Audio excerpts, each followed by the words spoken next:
नमस्कार दोस्तों। Ocean network में आपका स्वागत है। मैं हूं ओमकार चौधरी। महाकुंभ का समापन वैसे तो 26 फरवरी को हो गया था, करीब करीब 45 दिन के बाद। लेकिन एक औपचारिक जो समापन होता है वो 27 फरवरी को हुआ, जिसमें योगी आदित्यनाथ ने गंगा के किनारों की सफाई भी की और झाड़ू भी उठाई। वहां पर जो रेती में और दूसरी जगहों पर थोड़ा बहुत कचरा था, उसकी सफाई का अभियान अपने ही अंदाज में शुरू किया। सफाई कर्मचारियों के साथ बैठ करके उन्होंने भोजन भी लिया। 10,000 का बोनस हर सफाई कर्मचारी को और उनके वेतन में करीब करीब पौने 2 से 2 गुना वृद्धि का ऐलान कर दिया। जिनको 8,000 से लेकर के 11,000 तक मिल रही थी, उनको 1 अप्रैल से 16,000 मिलेगी। दूसरा, सामने आया एक और महत्वपूर्ण पहलू। पुलिसकर्मी, सुरक्षाकर्मी, अर्धसैनिक बल जितने भी तैनात थे, होमगार्ड हो, पीएससी हो, उन सबकी पीठ थपथपाई। सबको 7 दिन के अवकाश का ऐलान किया। सभी को जितने ड्यूटी पर थे 10-10 हजार का बोनस, सफाई कर्मचारियों को भी 10-10 हजार का बोनस, और जितने भी पुलिसकर्मी, सुरक्षा बल के जवान वहां पर थे, सबको प्रशस्ति पत्र, महाकुंभ मेले में विशिष्ट सेवाएं देने के लिए। ये चीजें योगी आदित्यनाथ को एक अलग लेवल पर लेकर के जाती हैं। और कर्मचारियों के साथ किस तरीके से पेश आना चाहिए, कैसे उनका मनोबल बढ़ाना चाहिए, किस तरह का रिगार्ड उनको पे करना चाहिए, ये कोई योगी आदित्यनाथ से और प्रधानमंत्री नरेंद्र मोदी से सीखे। हमें आपको ध्यान है, जब काशी विश्वनाथ मंदिर में कॉरिडोर बना था तब भी, और जब भगवान राम का मंदिर बना और प्राण प्रतिष्ठा हुई तब भी, जो कर्मचारी इन दोनों कामों में लगे हुए थे, उन पर प्रधानमंत्री ने पुष्प वर्षा की थी, एक टोकरे में फूल लेकर के। एक और घटना हुई है, उसका भी जिक्र करेंगे, लेकिन अपने मेहमान को जोड़ लेते हैं और चर्चा को फिर आगे बढ़ाएंगे। और आपके चिर परिचित लखनऊ से वरिष्ठ पत्रकार वीरेंद्र नाथ भट्ट साहब जुड़ रहे हैं। भट्ट साहब, बहुत जी स्वागत है आपका। नमस्कार। नमस्कार भट्ट साहब। एक, आपके सभी दर्शकों को नमस्कार। बहुत स्वागत है, बहुत स्वागत है आपका। जी एक, मैं आज खबर पढ़ रहा था, ये अखिलेश यादव ने अपने जिला अध्यक्षों से कहा है कि साहब, आप लोगों ने कुंभ जाने वाले जो आस्थावान थे, डुबकी लगाने के लिए गए थे, उनकी जो सेवा की है, कैंप लगाए हैं, भोजन से लेकर के तमाम दूसरे, उसका विस्तृत वृतांत भेजिए, फोटोग्राफ और वीडियोग्राफ के साथ। पुस्तक प्रकाशित की जाएगी और समाजवादी पार्टी का क्या योगदान रहा है, ये पूरे प्रदेश की और देश की जनता को बताया जाएगा। हुआ क्या है अखिलेश यादव को? ये केवल उनकी राजनीतिक उनकी दीनता, हीनता और हताशा को दिखाता है। आप जो है आप पिछले सालों से सनातन धर्म का मजाक बना रहे हैं, कुंभ के बारे में अनर्गल प्रलाप कर रहे हैं, गाड़ियां खाली जा रही हैं और लोगों और जिन लोगों ने वहां दुकान लगाई उनका बहुत नुकसान हो गया है, क्या क्या आप बोल रहे हैं। और वहां हजारों लोग मर गए हैं। उनकी एमपी बोल रही हैं राज्यसभा में, जया बच्चन, हजारों लोग मर गए, वहां पानी बहुत गंदा है, उनकी लाशों को बहा दिया गया। इतने जिम्मेदार लोगों को बिना किसी तर्क, बिना किसी तथ्य के आधार पर ऐसी बातें ऐसी बातें राज्यसभा के अंदर बोलते सुनना बहुत ही आशाजनक था और बहुत ही दुखद था। तो और यही जो है, जनवरी में जब संभल में हिंसा हुई थी तो कह रहे थे कि मुख्यमंत्री आवास के नीचे भी शिवलिंग गड़ा है, उसकी भी खुदाई होनी चाहिए। अब इनको, और उसके पहले ये जब लोकसभा चुनाव था तब बोल रहे थे आरक्षण खत्म हो जाएगा, संविधान खत्म हो जाएगा, ये सरकार पिछड़ा विरोधी है, दलित विरोधी है और खुल के नहीं बोलते थे, लेकिन बोलते थे सवर्ण विरोधी है। तो अब उनको समझ में आ गया है कि और उनका नारा था पीडीए, पिछड़ा दलित अल्पसंख्यक। अब उनसे कोई पूछे कि 66 करोड़ से ज्यादा लोग आए, भारत की आबादी 140 करोड़ है, 12 राज्यों से लोग आए, वो किस जाति के थे भाई? आपने वहां जाति राहुल गांधी जो ने जाति जनगणना वहां क्यों नहीं करवा ली? राहुल गांधी प्रयागराज के बगल के जिले में रायबरेली आए, लेकिन वो प्रयागराज नहीं गए। उनका जो जो कर्नाटक का उप मुख्यमंत्री है डीके शिव कुमार भी आए, हिमाचल के मुख्यमंत्री भी आए जो जो कांग्रेस के हैं, लेकिन वो नहीं गए। पता नहीं क्या दिग्विजय कैसी, दिग्विजय सिंह अपने बेटे के साथ गए। हाँ, क्या क्या सद्बुद्धि आई, अखिलेश यादव वहां पे डुबकी लगाने पहुंच गए। हालांकि ये भी कहा जा रहा है कि राहुल गांधी इसलिए नहीं आए कि जिसने अपनी पार्टी ही डुबो दी वो क्या डुबकी लगाने आएगा, वो तो अपना काम कर चुका है। तो कुल मिलाकर अब जो अखिलेश यादव की जो जो रणनीति है वो केवल है कि कैसे डैमेज कंट्रोल किया जाए, कैसे हालात को सैल्वेज किया जाए जो नुकसान हो गया है। क्योंकि अब वो कह रहे हैं कि जो सरकार को लाखों करोड़ रुपए की आय हुई है वो जो है पैसा बांट दिया जाए जो लोग वहां पे घायल हुए हैं या जिन लोगों की मौत हुई है। निश्चित तौर पे ये जो वहां घटना हुई, कुछ लोगों की जानें गई, ये बहुत दुखद है। और सरकार ने के साथ के पास जितने साधन थे वो कार्रवाई की गई। लेकिन जरा सोचिए, दुनिया में ऐसा कहाँ होता है कि जहां पर बिना किसी शस्त्र के इतनी बड़ी संख्या में लोग इकट्ठा होते हों। पूरे दुनिया में ऐसा कहीं नहीं होता कि इतनी बड़ी संख्या में लोग लोग एकत्र हो बिना अस्त्र और शस्त्र के। और जो पुलिसकर्मी भी वहां लगाए गए हैं वो भी बिना शस्त्र के हैं, क्योंकि उनका काम वहां पे जो आवागमन को जो है संचालित करना है, भीड़ को और भीड़ को व्यवस्था को बनाए रखना है। उनका काम जो है भीड़ पे लाठी बरसाना नहीं है। वहां पुलिस वालों पर लाठियां तक नहीं थी, केवल उनको रखा गया था कि भाई आप यहाँ पे व्यवस्था को संभालेंगे। तो ऐसा अद्भुत अनूठा और जिसकी रिकॉर्डेड हिस्ट्री है 7वीं शताब्दी से, 7th सेंचुरी से इसकी रिकॉर्डेड हिस्ट्री है ये इस कुंभ मेले की। और वैसे भी इसका वर्णन जो है वेदों में है और उपनिषद में है। ये ये कोई जिसको कहा जाता है अंग्रेजी में माइथोलॉजी नहीं है, ये मिथक नहीं है। और एक बहुत बड़ा भ्रम ये दूर कर दिया जाना चाहिए, यहाँ दूर हो जाना चाहिए कि mythology is applies to only Abrahamic religion. Abrahamic yes. Religion माने जो हजरत इब्राहिम की से जन्म हुए, यानी पहला यहूदी, दूसरा ईसाई और तीसरा इस्लाम। तो उनमें जो कहानियां कही जाती हैं कि वो कैसे जो है एक पैगंबर था, एक आसमान में गॉड है और एक प्रॉफिट है और एक बुक है। माइथोलॉजी वहां होती है, उसको सनातन धर्म के ऊपर भी चिपका दिया गया कि साहब ये माइथोलॉजी है, हिंदू माइथोलॉजी है। माइथोलॉजी माने मिथ, यानी मिथक। तो हमारे यहाँ कोई मिथक नहीं है, जो कुछ भी है वो विज्ञान से प्रमाणित है। तो अखिलेश यादव जो कुछ भी कर रहे हैं, अब उनको लग रहा है कि कैसे डैमेज कंट्रोल किया जाए, सिचुएशन को जो है अपने काबू में लाया जाए और पॉलिटिकल नैरेटिव पे फिर से कैसे कब्जा किया जाए। क्योंकि वो ये देख के अब उनको ये समझ में आ गया है कि लगातार पिछले 3 साल से जो उन्होंने जाति का जहर फैलाया है उसका कुंभ मेले पे असर नहीं दिखा। लोगों ने बहुत ही दृढ़ता के साथ जाति हिंदू समाज को जाति में बांटने का जो घिनौना षड्यंत्र था उसको लोगों ने दुत्कार दिया, लोगों ने नकार दिया। और यहाँ मैं एक बात और कहना चाहूंगा कि ये कोई नई बात नहीं है। एक एक इंडियन सनातन धर्म के एकेडमिक एक्सपर्ट हैं राजीव मल्होत्रा, जो अमेरिका में बसे हुए हैं।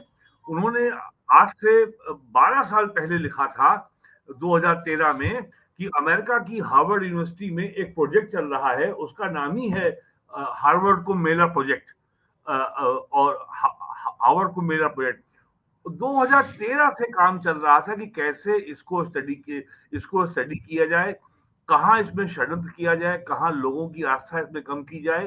तो वो जो जो उन्होंने प्रेडिक्शन 2013 में किया था वही सब कुछ आज होते हुए दिख रहा है। कांग्रेस के अध्यक्ष मल्लिकार्जुन खड़गे कह रहे हैं कि साहब वहां जाने से क्या रोजगार मिलता है? नहीं, लेकिन दरगाह में और मज़ारों में जाके मत्था रगड़ने से और चादर चढ़ाने से क्या सोना मिलता है क्या?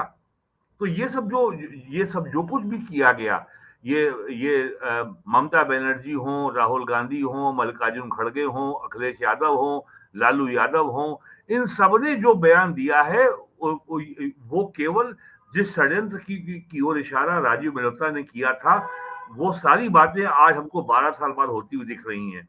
और वीरेंद्र मैं जी, तो जो किताब है ये राजीव मल्होत्रा की द स्नेक इन गंगा, उस सबको पढ़नी चाहिए। उसमें बहुत विस्तार से ये ब्यौरा है कि कैसे क्रिश्चियन चर्च और आपके यूरोप के एकेडमिशियंस स्कॉलर्स ये दोनों मिलकर के और वामपंथी और इस्लामी जिहादी ये चारों मिलकर के कैसे सनातन धर्म के खिलाफ आज भी षड्यंत्रों में जुटे हुए हैं। और ये जो हुआ है ये सब उसी का हिस्सा है। मोदी जी ने जो ब्लॉग लिखा है उसमें कहा है कि जो प्रोफेशनल्स हैं, जो इवेंट आयोजित करने वाले दिमाग होते हैं, जो प्लानिंग करने वाले लोग होते हैं, उनके लिए ये शोध का विषय है कि एक छोटे से कालखंड 1.5 महीने के भीतर किसी एक स्थान पर 66 करोड़ लोगों को मैनेज कैसे किया गया। और योगी आदित्यनाथ ने भी कहा है, दो घटनाओं को अगर छोड़ दें, मौनी अमावस्या के दिन और एक दिल्ली रेलवे फुटपाथ पर, तो जी। पूरा महाकुंभ, 66 करोड़ जनता का वहां पहुंचना, वापस अपने घरों को लौटना। अब इतनी बड़ी संख्या होती है तो कहीं सड़क दुर्घटनाएं हो गई या छोटी मोटी इस तरह की चीजें हो गई, वो अपवाद हैं और वो स्वाभाविक हैं। अस्वाभाविक वैसे भी कुछ नहीं है। हमारे देश में रोजाना इतनी सड़क दुर्घटनाएं होती हैं, तो आवागमन में ये सब होता है। लेकिन ये एक शोध का विषय है। ये लोग भले ही अव्यवस्थाओं को लेकर के और तमाम दूसरी चीजों को लेकर के योगी जी को निशाने पर लिए लेते रहे हों, लेकिन कहीं ना कहीं एक घबराहट इनके भीतर पैदा हो गई है। योगी जी का कद इतना बढ़ गया है कि ये अब बहुत बौने दिखाई देने लगे हैं। और 27 का इलेक्शन बहुत दूर नहीं है वीरेंद्र जी। देखिए, खाली योगी जी के कद की बात नहीं है, पूरे दुनिया में भारत का मान बढ़ा है।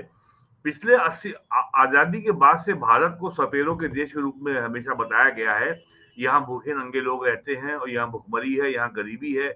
ऐसी यहाँ फिल्में बनाई जाती थी और ऐसी फिल्में में यूरोप में दिखाया भी जाता था। आपको याद होगा एक बहुत मशहूर फिल्म थी स्लम डॉग मिलियनेयर। वो फिल्म केवल बॉम्बे की भुखमरी गरीबी पे बनी थी। पिछले 5 साल से 80 करोड़ लोगों को गेहूं और चावल जो है निःशुल्क दिया जा रहा है। इसको इसको लेकर के भी बहुत मजाक बनाया गया है। तो भारत ने कुंभ मेले के माध्यम से जो भारत ने एक अपनी सॉफ्ट पावर की एक बहुत ही जो पावरफुल प्रस्तुति हुई है और पूरी दुनिया में एक नया संदेश गया है। और ये ऐसा पहला कुंभ है जिसमें दर्जनों यूरोपियन एम्बेसीज के एम्बेसडर ने, हजारों की संख्या में यूरोप के लोगों ने वहां पे स्नान किया। एक बहुत ही श्रद्धालु की तरीके से, आम आदमी की तरीके से और उसी भीड़ में शामिल होकर के वहीं भोजन किया। जो वहां भंडारे चल रहे थे संतों महंतों के कैंप में। तो जो एक दुनिया में भारत की जो एक नई सॉफ्ट इमेज गई है, और जो Bharat as a cultural superpower बन के जो उभरा है, ये अपने आप में बहुत बड़ा खतरा है क्रिश्चियन चर्च के लिए और इस्लामी ताकतों के लिए।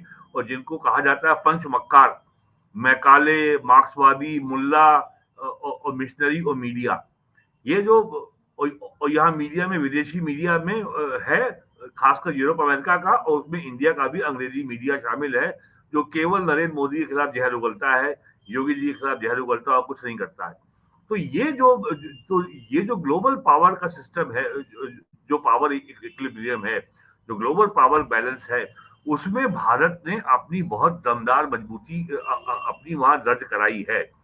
अगर उत्तर प्रदेश की बात करें तो योगी आदित्यनाथ मुख्यमंत्री ने जितना परिश्रम किया, प्रयागराज के लोग तो कह रहे थे कि योगी जी मुख्यमंत्री नहीं है, ये जो है ये कुंभ मेले के मेला अधिकारी हैं। उन्होंने मेला अधिकारी से ज्यादा काम किया। और आपको ध्यान हो कि जो वहां भगदड़ हुई थी, और जिसमें कुछ लोगों की जानें गई थी, उसके बाद मौनी अमावस्या के स्नान की जो जो मॉनिटरिंग सुबह 3 बजे से खुद मुख्यमंत्री ने बैठ करके की है, और स्वयं जो है वहां पे एडीजी, आईजी और दर्जनों आईपीएस अफसर घोड़े में सवार थे, पानी में खड़े हुए थे कि कहीं पर भी किसी किस्म का कोई वहां पे असुविधा और भीड़ इकट्ठी ना होनी पाए। तो ये इतना बड़ा काम किया गया, और जो इंडिया का जो ग्लोबल ग्रैंड एक नैरेटिव था, उसको गढ़ने का काम जो योगी जी ने इस मेले के माध्यम से किया है, ये बहुत बड़ा सेटबैक है इंडी अलायंस के लिए, कांग्रेस के लिए, राहुल गांधी के लिए, अखिलेश यादव के लिए, कि भारत के बारे में जो कम्युनिस्टों ने, कांग्रेसियों ने जो एक जो हमारी छवि गढ़ रखी थी, यहाँ तो गरीबी है, भुखमरी है, गंदगी है, फिल्थ है, इंसैनिटेशन है, अराजकता है, अनुशासनहीनता है, लेकिन 1.5 करोड़ 2 करोड़ लोग एक ही स्थान पे एक दिन पे इकट्ठे होके आ रहे हैं, स्नान करके जा रहे हैं, और अपने को धन्य अनुभव कर रहे हैं, माथे में तिलक का चंदन लगा के वापस जा रहे हैं। तो ये उनको समझ ही में नहीं आ रहा था, ये हो कैसे रहा है। यहाँ पे लोगों को केवल एक बात ये देखनी चाहिए, भारत मूलतः एक धार्मिक आध्यात्मिक देश है, और इसके लिए केवल एक ही आंकड़ा लोग गूगल में सर्च कर लें कि पर कैपिटा वो कि पर 1 लाख की आबादी पर ब्रिटेन में कितने पुलिसकर्मी हैं, अमेरिका में कितने पुलिसकर्मी हैं, और भारत में कितने पुलिसकर्मी हैं। अब आपको इतना बड़ा अंतर दिखेगा कि आपको लगेगा कि अमेरिका अमेरिका की तुलना में यहाँ तो पुलिस है ही नहीं। और लेकिन यहाँ पुलिस में आप जो पैरामिलिट्री फोर्स है, जैसे पीएसी है या सीआरपीएफ को मत शामिल करिए, आई मीन सिविल पुलिस, जो पुलिस थानों में तैनात है। तो ये इतनी बड़ी घटना हुई है, और ये दुर्भाग्य है कि हमारे देश के लोगों को ही ये ये ये इतना बड़ा उत्सव था, इसका जो कल्चरल, इसका सोशल, इसका पॉलिटिकल, इसका ग्लोबल जो सिग्निफिकेंस है, उसको कैसे कम किया जाए, उसकी जो उसकी महिमा है उसको कैसे कलंकित किया जाए, कैसे कम किया जाए, इसका पूरा प्रयास किया कांग्रेस ने, कम्युनिस्टों ने, ममता बनर्जी ने, राहुल गांधी ने और अखिलेश यादव ने। तो इंडिया का, और अब इंडिया आज की तारीख में 5th लार्जेस्ट इकोनॉमी है, और परचेजिंग पावर पैरिटी के आधार पर इंडिया की इकोनॉमी का साइज $14.5 ट्रिलियन है। हम दुनिया में नंबर 3 हैं। और परचेजिंग पावर पैरिटी का मतलब ये होता है कि अगर जो जो 200 ml का जो कोल्ड ड्रिंक की जो बॉटल इंडिया में अगर 20 रुपए की है, तो वही अमेरिका में वो 280 रुपए की है। अगर अगर अगर न्यूयॉर्क में किसी को $10,000 का वेतन मिलता है, तो वो कोई बहुत बड़ी चीज नहीं है, बहुत सामान्य बात है। लेकिन इंडिया में अगर किसी को $10,000 का वेतन मिलता है महीने का, तो वो हो जाएगा 8.5-9 लाख रुपए हो जाएगा महीने का। कितने लोग हैं आपको उत्तर प्रदेश में जो महीने में 8.5-9 लाख का वेतन पाते हैं? तो परचेजिंग पावर पैरिटी के हिसाब से अब इंडिया नंबर 3 है, और भारत को तीसरी बड़ी अर्थव्यवस्था नरेंद्र मोदी के तीसरे कार्यकाल में बनने से अब कोई रोक नहीं सकता। कैसे रोका जाए, कैसे षड्यंत्र किया जाए, ये काम बाइडेन के जमाने में जब वो अमेरिका प्रेसिडेंट थे तब खूब जम के हुआ, और यहाँ पे कांग्रेस ने जम के उनका साथ दिया। आप याद करिए, अप्रैल 26 मार्च 2020 को जो है लॉकडाउन लगा था कोविड का। उसके बाद से समाजवादी पार्टी कांग्रेस के लोगों के बयान क्या रहे हैं लॉकडाउन को लेकर के, वैक्सीनेशन को लेकर के, और स्वास्थ्य की व्यवस्था को लेकर के, मौतों को लेकर के। आप जरा पता कर लीजिए, WHO की वेबसाइट में पूरा ब्यौरा दिया हुआ है कि अमेरिका में कितने लोगों की जान गई कोविड के कारण, और कितनी लोगों की जान गई भारत में। पूरा वेस्टर्न मीडिया कह रहा था कि इंडिया में मिलियंस विल डाई। मिलियन माने 1 मिलियन माने होता है 10 लाख। अगर मिलियंस की आप बात कर रहे हैं, तो आप कह रहे हैं कि 50 लाख से 80 लाख लोग मरेंगे। यहाँ हुआ क्या? हाइडनबर्ग की रिपोर्ट आई, समाजवादी पार्टी के अध्यक्ष कहते थे कि साहब स्टेट बैंक ऑफ इंडिया के चेयरमैन को गिरफ्तार करो, जेल भेजो, LIC के MD को गिरफ्तार करो, जेल भेजो, क्योंकि उसने अडानी की कंपनी को लोन दिया है। क्या हुआ उसका? और उसके बाद किस तरीके से इलेक्शन में कहा गया, एक रिपोर्ट आ गई किसी ब्रिटिश एक पब्लिकेशन की कि जिन लोगों ने वैक्सीन लगवाई है उनको हार्ट अटैक हो रहा है। समाजवादी पार्टी ने उसको मुद्दा बना दिया इलेक्शन के दौरान, कैंपेन में लास्ट अप्रैल में, कि साहब देश भर के लोगों का ईसीजी फ्री कराया जाए। तो ये सब किसके इशारे पे हो रहा था? आखिरकार उसकी प्रेरणा कहाँ मिल रही थी, कहाँ से मिल रही थी, उसकी फंडिंग कहाँ से हो रही थी? अब सामने आ रहा है ना यूएसएड का नाम। तो वीरेन जी, ये अभी हुकूमत के खिलाफ जो दुष्प्रचार हुआ है, इसका भी जो कंट्रोल पैनल था वो देश की सीमाओं के बाहर ही रहा होगा ना। कहाँ था वो? अभी आपने मल्लिकार्जुन खड़गे का नाम लिया, जिन्होंने बदजुबानी की थी कि हजारों रुपए खर्च करके आप करोड़ महाकुंभ करोड़ रुपए, जाएं, हाँ। वहां डुबकी लगाएं, उससे कौन सा आपको नौकरी मिल जाएगी, कौन सा गरीबी दूर हो जाएगी, कौन सा आपके पेट में जो है खाना चला जाएगा। हिमाचल प्रदेश की इनकी कांग्रेस सरकार ने मंदिरों से पैसा हड़पने का, लूटने का एक जो है प्लान बनाया है। आदेश जारी वहां किया के है। जो वहां के जो पूर्व मुख्यमंत्री हैं जयराम ठाकुर, उन्होंने इसका खुलासा किया है। जरा सुन लेते हैं। हिमाचल प्रदेश सरकार बहुत अजीबोगरीब फैसले लेने के लिए पूरे देश भर में चर्चित हो चुकी है। पूरे देश भर में अभी महाकुंभ में स्नान करने के लिए बड़ी संख्या में लोग आए, नेता आए, सभी धर्मों के लोग आए, सभी जातियों के लोग आए, लेकिन कांग्रेस के नेताओं ने और कांग्रेस के लोगों ने विरोध भी किया और महाकुंभ के इस पवित्र स्नान में जाने में संकोच भी किया। एक तरफ सनातन का विरोध कर रहे हैं और दूसरी तरफ देखिए परिस्थिति ऐसी है कि हिमाचल प्रदेश में सरकार ने हाल ही में एक फैसला लिया है कि सरकार के पास पैसे नहीं है। सरकार के एक विभाग के सेक्रेटरी डिप्टी कमिश्नर को चिट्ठी लिखते हैं कि मंदिरों और ट्रस्ट में जो पैसा है, जो सरकारी नियंत्रण में हिमाचल प्रदेश में लगभग 36 टोटल मंदिर हैं, उन मंदिरों और ट्रस्ट में जो पैसा है उस पैसे को सरकार के खजाने में जमा कर दें, ताकि हिमाचल प्रदेश की दो योजना, एक सुखाश्रय योजना और सुख शिक्षा योजना, ये दो योजनाओं को चलाने के लिए हम उस पैसे को खर्च कर सकें। मैं समझता हूं ये बहुत दुखद है, दुर्भाग्यपूर्ण है। कभी भी किसी भी सरकार ने मंदिर और ट्रस्ट का पैसा लेकर के सरकार की योजनाओं के लिए खर्च नहीं किया है।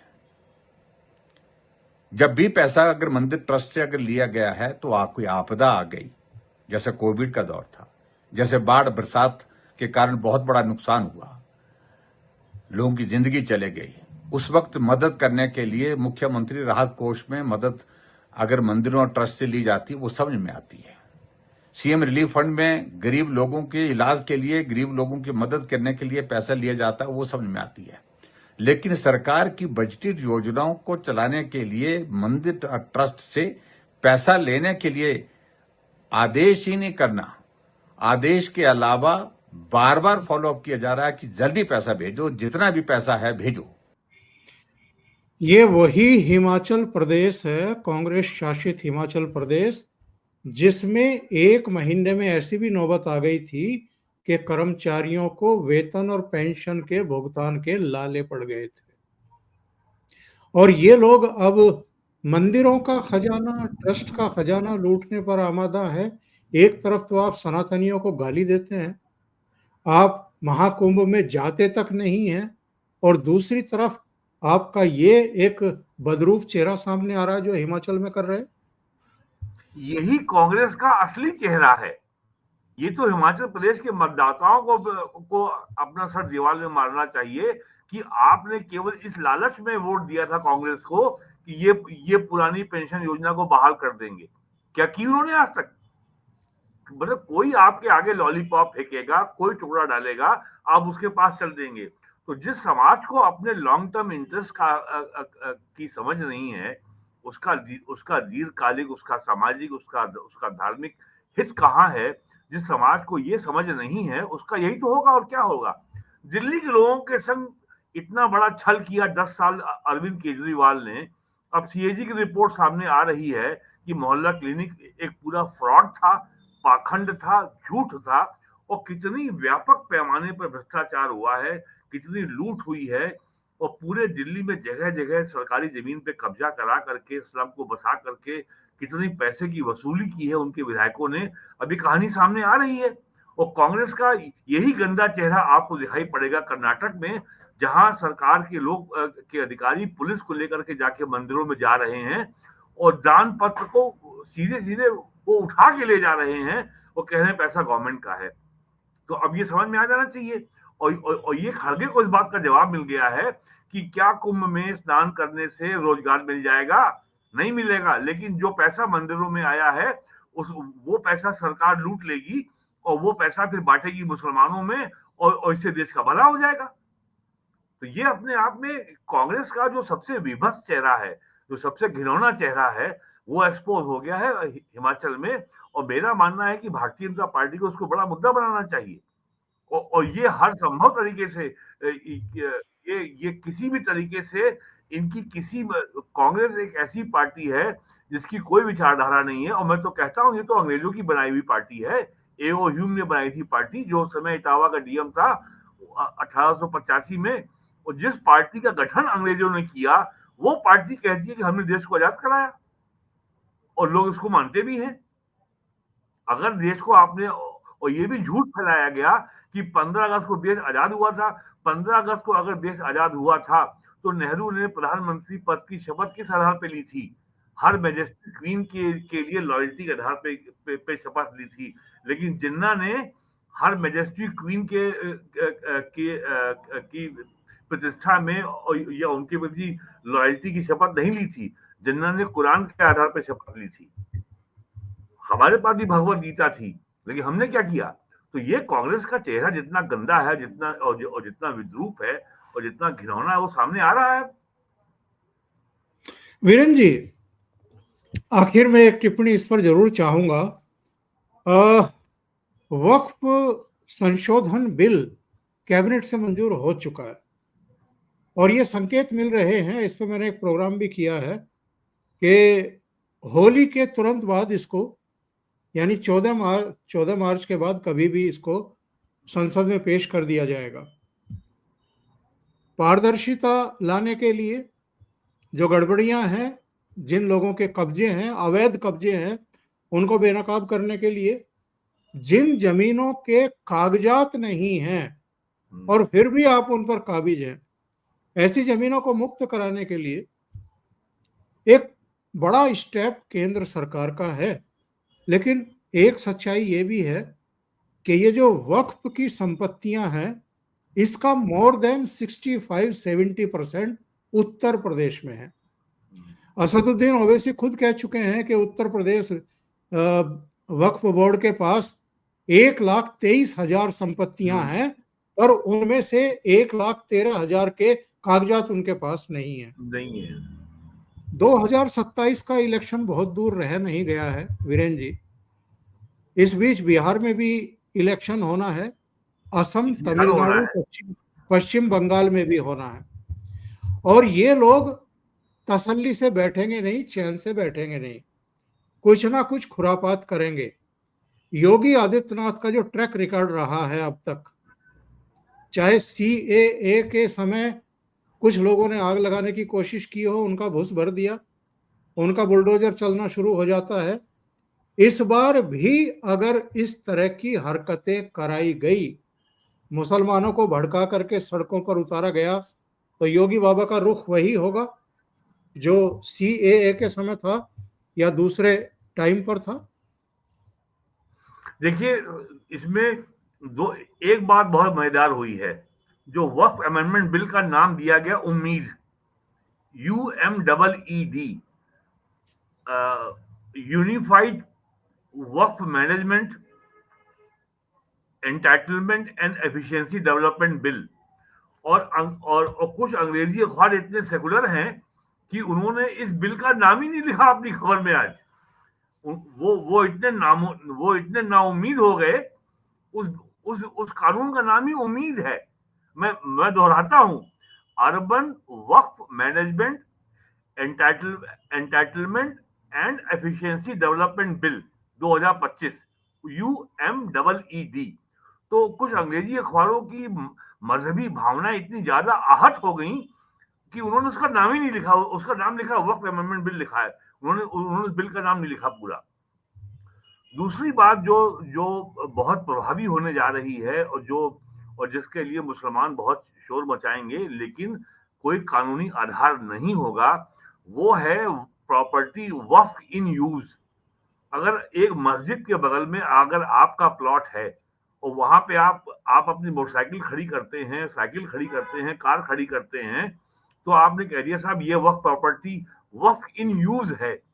तो ये बिल साफ साफ कहता है केवल वही संपत्ति वक्फ संपत्ति मानी जाएगी जिसके लिए वक्फनामा है। यानी जैसे निकाह होता है तो बिना निकाहनामे के निकाह नहीं माना जा सकता।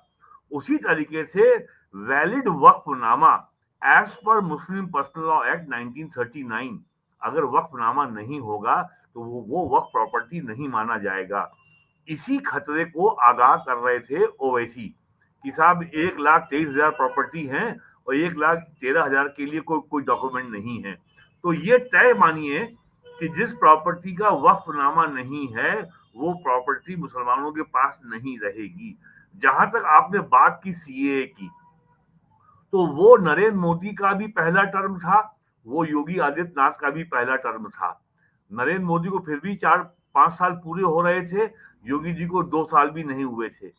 और उस समय ये मैं मानता हूं कि इंटेलिजेंस फेलियर हुआ कि दिसंबर 2019 में यूपी के 35 शहरों में एक साथ फ्राइडे के दिन, मुझे डेट याद है, दिसंबर 2019, लोग चेक कर सकते हैं, फ्राइडे के दिन हजारों की संख्या में भीड़ उमड़ी। कानपुर में दंगा हुआ, लखनऊ में गाड़ियां जलाई गई, ट्रैफिक जाम किया गया, वायलेंस किया गया, सहारनपुर में हुआ, मुरादाबाद में हुआ, मेरठ में हुआ, प्रयागराज। इलाहाबाद में हुआ, प्रयागराज में हुआ, 35 शहरों में हुआ। और उसके बाद जो है आजमगढ़ में, प्रयागराज में, लखनऊ में बाकायदे उसके लिए धरना भी किया गया, और दिल्ली के शाहीन बाग में हुआ। तो ठीक है, वो एक बार आपने धोखा दे दिया तो सरकार ने जो है कोई कड़ी कार्रवाई आपके ऊपर नहीं की, लेकिन फिर भी योगी जी ने डैमेजेस रिकवरी कानून बनाया, और जितने लोग दंगाई थे उन सबकी जो है पोस्टर लगाए, होर्डिंग लगाई, और उनके वो मुकदमे चले, और लोगों ने पैसा जमा भी कराया, और वो मामला हाईकोर्ट तक गया था। लेकिन अब योगी जी ने और उनके पक्ष में सबसे बड़ी बात यह है कि वो उन जैसा अनअपॉलोजेटिक नेता मैंने नहीं देखा। जो उनका कन्विक्शन है, जो उनकी दृढ़ मान्यता है, जो उनका विश्वास है, वो खुल के असेंबली के मंच पे कहते हैं और करके दिखाते हैं।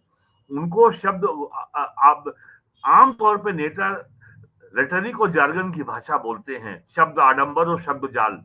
लेकिन योगी जी के भाषण में कभी भी आप शब्द आडंबर और शब्द जाल नहीं पाएंगे। वो कम शब्दों में बहुत ठोस बात अपनी कहते हैं।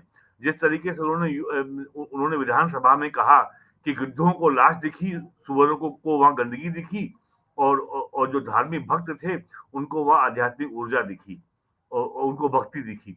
तो जिस तरीके से उन्होंने पिछले 8 साल का जो उनका ट्रैक रिकॉर्ड है, मैं ये दृढ़ता के साथ कह सकता हूं किसी की हिम्मत नहीं है कि कोई खुराफात कर सके। संभल में वो खुराफात करके देख चुके हैं। इलाहाबाद हाई कोर्ट ने आज अपने ऑर्डर में लिखा है, एलेस्ड मॉस्क लिखा है, कथित मॉस्क लिखा है, अगर आपने ऑर्डर पढ़ा हो, कि कथित ये मस्जिद लिखा मस्जिद है, है। यस। तो और आप जो थोड़ी बहुत साफ सफाई होनी है वो एएसआई कराएगी, मस्जिद और कमेटी इलाहाबाद नहीं। हाई कोर्ट ने 1920 का ऑर्डर था एएसआई एक्ट में, वो 1914 का जो एएसआई एक्ट है उसके अंतर्गत 1920 में एएसआई को जामा मस्जिद जो संभल की है सो कॉल्ड, उसका ओनरशिप सौंपी गई थी। 105 सालों में एएसआई उसका कब्जा नहीं ले पाई थी। ये काम आज इलाहाबाद हाई कोर्ट ने कर दिया। तो ये नमाज पढ़ने गए थे और वहां रोजे गले पड़ गए। तो बिल्कुल इसलिए बिल्कुल। ये आप मान के चलिए छुटपुट हिंसा खुरापात हो सकती है, लेकिन अब किसी की हिम्मत नहीं है कि वो अगर किसी को ये लगता हो, उन्होंने संभल में ये कोशिश करके देख लिया कि अगर हम हिंसा करेंगे तो सरकार डर जाएगी और एडमिनिस्ट्रेशन हमारे दबाव में आ जाएगा। मैं पहली बार ये देख रहा हूं कि संभल में इतने बवाल के बावजूद डीएम एसपी छोड़िए, एक वहां पे कांस्टेबल का ट्रांसफर नहीं किया गया। सब वही टीम पूरी वहां बनी हुई है और मुस्तैदी से काम कर रही है। तो ये ये नया वक्फ कानून आने के बाद मुझे लगता नहीं कि कोई जो अगर दुस्साहसी होगा या जो फिदायीन होगा वही ऐसी हरकत करने की सोचेगा। क्योंकि इनके पास कोई लीगल आधार नहीं है ना। जब कोई कानूनी आधार ही नहीं है आपके पास तो किस आधार पे आप कोर्ट जाएंगे। तो इसलिए अब और ये पिछले 100 साल से वक्फ के नाम पर जो स्कैम, जो घोटाला, जो रैकेट चल रहा था, आई एम श्योर ये अब इसका अब ये अपने अंतिम पड़ाव में है और 2025 में ये पूरा घोटाला और ये पूरा जो फर्जीवाड़ा है और जिसको योगी जी कह चुके हैं कि ये वक्फ बोर्ड है कि माफिया बोर्ड है, तो ये माफिया बोर्ड अब समाप्त हो जाएगा। वीरेंद्र जी, बहुत बहुत धन्यवाद ओशियन नेटवर्क के लिए इतना समय निकालने के लिए और महत्वपूर्ण मुद्दों पर चर्चा करने के लिए। Thank you so much. नमस्कार।